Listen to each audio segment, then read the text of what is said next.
Desde los estudios de Megavisión, en alianza informativa con Diario del Pueblo, traemos para ustedes una entrevista especial de hoy en el tema político, regional y nacional. Haremos un análisis profundo de lo que se está viviendo esta semana en nuestro país. Para eso tenemos entrevistando hoy al diputado Jonathan García, diputado del Consejo Legislativo del Estado Táchira. Bienvenido, diputado. Muchísimas gracias por la invitación.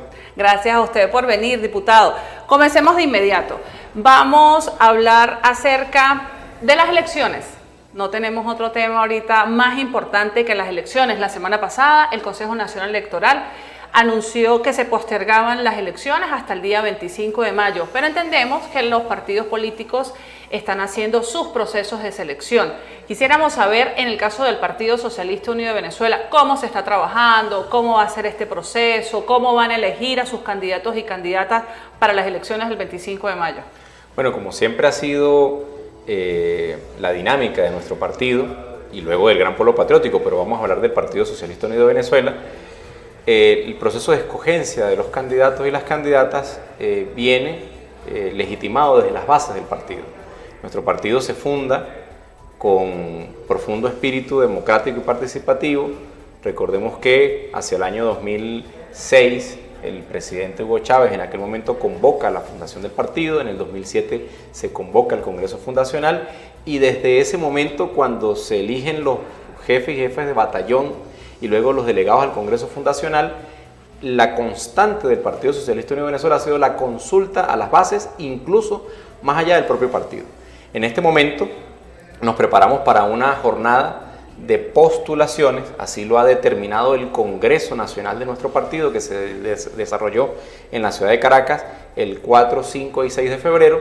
Ese proceso de postulaciones se va a realizar en todas las comunidades del país. Nosotros, territorialmente hablando, en el Partido Socialista Unido de Venezuela, tenemos unas estructuras que llegan hasta el nivel calle, pasando por el nivel comunidad, UH, parroquia, municipio. A nivel de comunidades, estamos hablando de más de 45.000 comunidades en Venezuela, estamos hablando de más de 1.600 comunidades en el estado.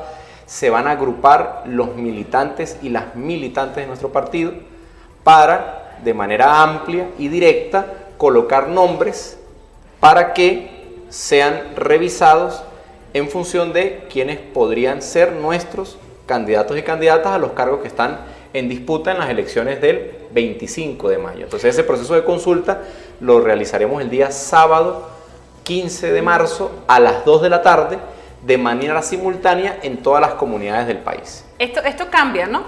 El método ha cambiado también, como que usted decía, desde antes del Congreso Fundacional. Antes eran elecciones en la base, ahora son postulaciones. En cada proceso electoral ha habido innovaciones que se corresponden a los momentos políticos que vive el país y el propio partido.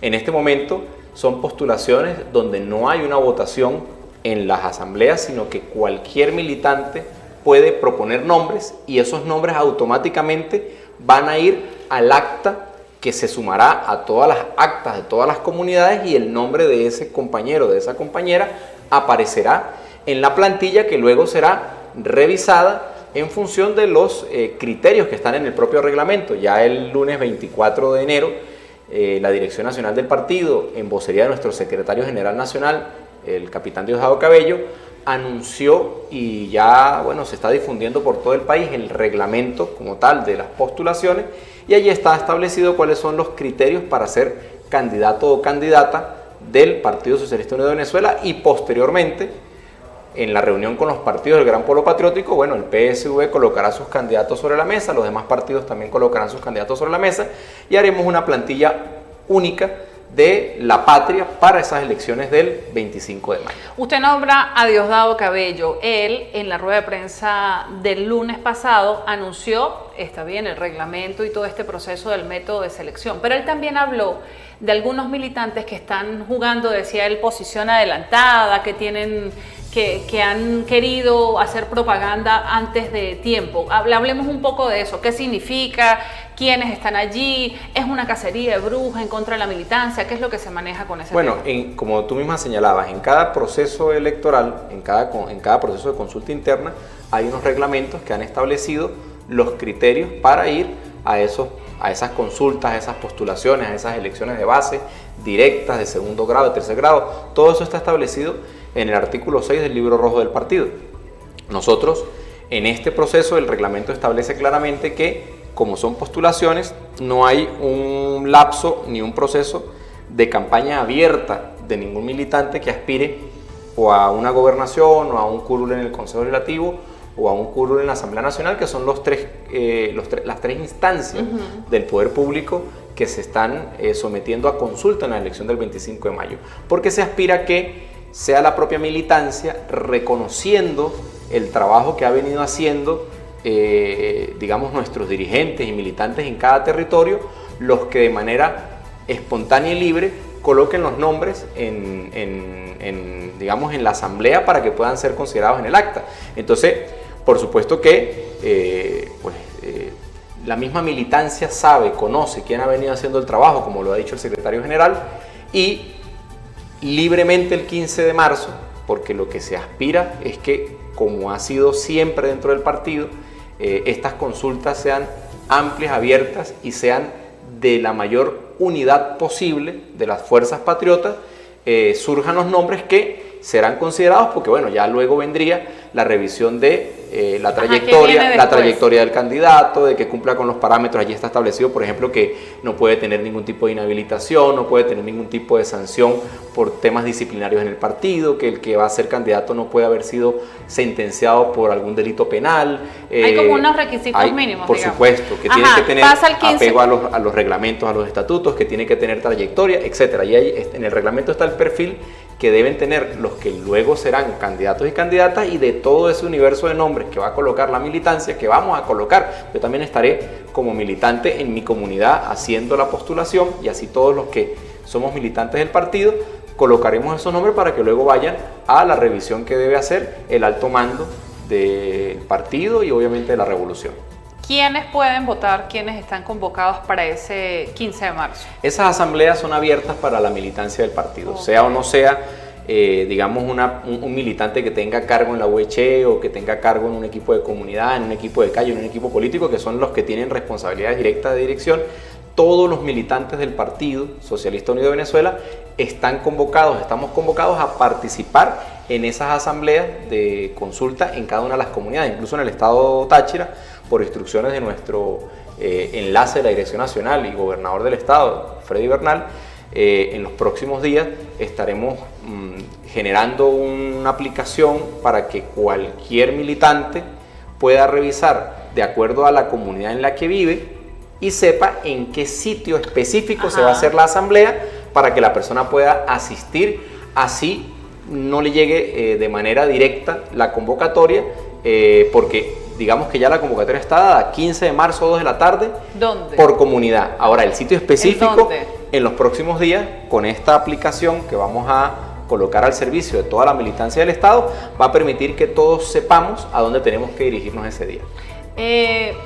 Diputado, finalmente pasa el 15 de marzo. ¿Luego qué viene?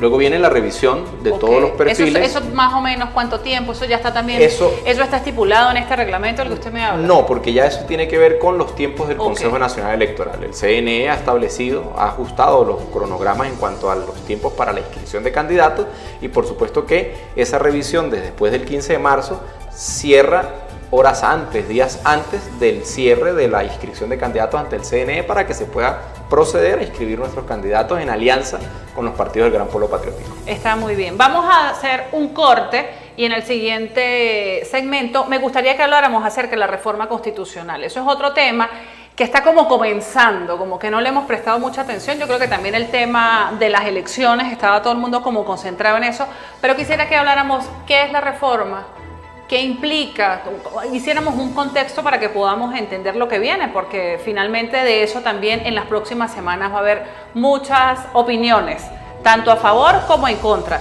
Vamos a un corte y regresamos de inmediato.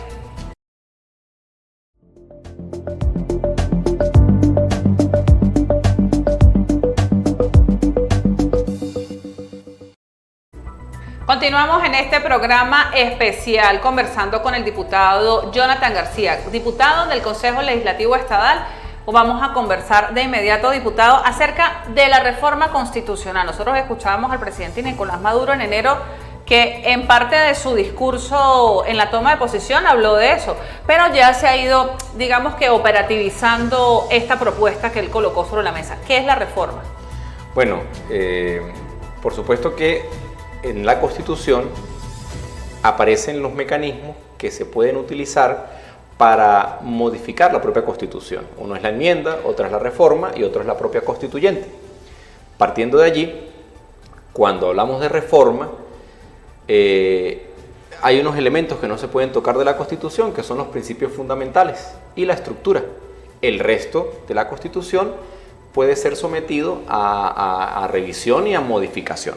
Entonces, el presidente ha nombrado una comisión integrada por una cantidad de hombres y mujeres con altísima experiencia algunos y otros que tienen reconocimiento en sectores de la sociedad, las mujeres, los indígenas, los adultos mayores, la juventud, etcétera, para que dirijan este proceso de consulta de lo que serían los elementos que formarían parte de esa reforma constitucional. Por supuesto que hay 4 grandes comisiones, hay 4 grandes líneas de acción, es lo que hasta ahora hemos conocido, una que tiene que ver, digamos, con el trabajo para la profundización del modelo democrático venezolano. Esa es número 1. Otra que tiene que ver con el tema de los valores de la sociedad y la modernización de la sociedad venezolana. Otra que tiene que ver con la modernización en general del texto constitucional, porque ahí hay elementos, digamos, que tienen que ver con, digamos, todos los aspectos de la Constitución, excepto, por supuesto, los principios fundamentales que están allí consagrados en la Constitución y que no se pueden modificar en una reforma. Tendría que ser a través de una Asamblea Nacional Constituyente. Y, por supuesto, el que tiene que ver con el modelo económico, la profundización del modelo económico que nosotros como venezolanos y venezolanas, en pleno siglo XXI, con un mundo que cada día acelera su paso hacia lo que es la multipolaridad, requerimos nosotros en función de estar a la altura y a tono con los retos que tiene ya habiendo pasado el primer cuarto del siglo XXI. Entonces, lo primero es definir que hay esas grandes 4 líneas que en los próximos días, lo que sabemos, ya van a haber documentos que van a correr por toda la sociedad. Él entregó ya como un papel de trabajo para iniciar la discusión, ¿no? Cuando convoca el 15 de febrero, en el aniversario del Congreso Constituyente de Angostura. Así es. De 1819. Entonces, esos papeles de trabajo comenzarán a correr en los próximos días. Ya, por ejemplo, aquí en el Táchira hay sectores que se nos han acercado, las mujeres, mire, nosotros queremos incorporar en la Constitución tal o cual cosa que creemos que hace falta. Las personas con discapacidad, mire, nada más hay un artículo, 2 artículos que tocan el tema de las personas con discapacidad, creemos que debemos ampliar en tal o cual cosa. El sector educativo, mire, hay unos elementos en educación que tenemos que profundizar. Por ejemplo, en el año 99 que se hizo nuestra Constitución, que aprobamos nuestra Constitución, ni pensar de que existiera inteligencia artificial, por ejemplo, ni pensar de que existiera mucha de la tecnología que en este momento nos está rodeando a quienes estamos en esta entrevista, ni pensar que existieran redes sociales, por colocar solamente elementos que no aparecen recogidos en la Constitución, no hay cómo regularlos, porque no existían en ese momento. Entonces es natural que luego de 25 años una Constitución de las más avanzadas del mundo todavía, la más avanzada en su momento, pues requiera actualizaciones, requiera reformas necesarias para poder ajustarlas al tiempo presente. Entonces es muy importante el llamado que ha hecho el presidente a que todo el mundo se sume a la discusión de la reforma, así como fue en su momento la constituyente, que incluso hubo un camión por todo el país recogiendo en el buzón donde la gente colocaba sus papelitos y hacía sus propuestas, y esa constitución, como lo estábamos diciendo, no solamente la aprobamos nosotros con nuestro voto el 15 de diciembre del año 99, sino que la elaboramos todo el pueblo venezolano con los aportes que se hicieron en cada asamblea constituyente. Efectivamente, hoy el presidente está haciendo ese llamado, la comisión presidencial está haciendo ese llamado, y es muy importante porque muchos sectores que tienen cosas que aportar, decía hace un instante, desde los sectores políticos hasta los sectores económicos, religiosos, el pueblo en general, pues tienen la posibilidad de ayudar a que no es el término correcto decir modernizar, porque no es, actualizar, a que actualicemos, a que traigamos al año 25 del siglo XXI un texto que es extraordinario y que se corresponde con la realidad del año 1999 y que 25 años después pues hay muchas cosas que han cambiado. Para comenzar, la geopolítica del mundo ha cambiado, las potencias que están, la posición de Venezuela en el contexto mundial ha cambiado y efectivamente nosotros que estamos llamados a ser parte de ese mundo multipolar, que incluso hay toda una fuerza que empujan los BRICS a nivel mundial y que tiene fuerza desde el punto de vista económico, pero también tiene fuerza desde el punto de vista científico, tecnológico, desde el punto de vista geopolítico y político. Bueno, nosotros como Venezuela tenemos un espacio en ese mundo que están haciendo y eso tiene que tener también su expresión en el texto constitucional, así como todo lo que corresponde a las garantías y derechos del pueblo venezolano, y que ya hay sectores que han comenzado a decir: a la Constitución le falta esto, a la Constitución le falta esto, esto ya no es pertinente porque ya esto no es lo que está ocurriendo en la sociedad venezolana, en la humanidad, deberíamos ajustar tal o cual cosa. Entonces, creo que es bien pertinente ese llamado que está haciendo el presidente y por supuesto estamos todos y todas invitados a participar en ese debate. Pero así como hay gente que dice que hay cosas que le faltan, también hay disidencia, también hay voces, obviamente, que dicen que no hace falta, que por qué no concentrarse en otros aspectos del país, la economía, qué sé yo, la producción. ¿Por qué dedicar ese esfuerzo, por qué dedicar todo este tiempo a la reforma constitucional? Pero es que el hecho de que estemos revisando el texto constitucional para avanzar a una reforma no quiere decir que no se estén atendiendo los otros sectores. E incluso muchas de las cosas que se pueden mejorar de nuestra Constitución Nacional van a facilitar y a viabilizar cosas que consideramos se deben hacer en lo económico, en lo político, que se deben hacer en el tema educativo, que se deben hacer en el tema de seguridad y defensa de la nación, etc. O sea, no es que una cosa es excluyente de la otra, no, al contrario, hay elementos que necesitamos que estén en el texto constitucional. Por ejemplo, hay que decirlo, los elementos territoriales. Nuestra Constitución es avanzadísima en el tema de los poderes públicos. Somos los únicos que tenemos 5 poderes públicos a nivel del Estado, no solamente los clásicos ejecutivo, legislativo, judicial, sino que también tenemos el moral ciudadano y tenemos el electoral. Y eso ha tenido expresión a lo largo del tiempo, ha ido bajando al nivel Estado, donde también están los 5 poderes, y a nivel municipio. Ahora vamos a profundizar para que estén en el nivel comunidad, en el nivel más cercano a la gente, porque efectivamente tenemos el poder ejecutivo, el poder legislativo, el poder judicial, que lo acabamos de elegir con los jueces de paz, los consejos comunales, los parlamentos comunales, la comisión electoral permanente. Estamos hablando de expresiones de esos 5 poderes, incluso en el nivel territorial, comunidad. Eso también tiene que estar en el texto constitucional. O sea, hay elementos que han ido surgiendo al calor de la evolución, del avance, de la revolución, de las dinámicas naturales de la sociedad, y que se expresan en realidades concretas de la calle, que se expresan en realidades que están en los textos legales, pero que ahora los llevamos a la Constitución y adquieren mucha más fuerza y mucha más transversalidad, y por supuesto que es el momento para que avancemos en esa reforma, como nos lo ha llamado o como nos ha convocado el presidente de la República. Ok, ya sabemos cómo va a ser, ya sabemos todo esto. Instalan la comisión, hace unas semanas instalaron la comisión, el presidente la juramentó. Ahora, ¿qué viene? ¿Cuánto tiempo demora eso? ¿Cómo va a ser este proceso? Ahorita ha cerrado solo la comisión, luego vienen estas asambleas. Operativamente, ¿cómo va a ser este proceso en las próximas semanas? Bueno, de acuerdo a lo que el presidente ha explicado y la propia comisión ha venido señalando, ya ellos están preparando, digamos, los borradores con esas líneas gruesas que el presidente dio.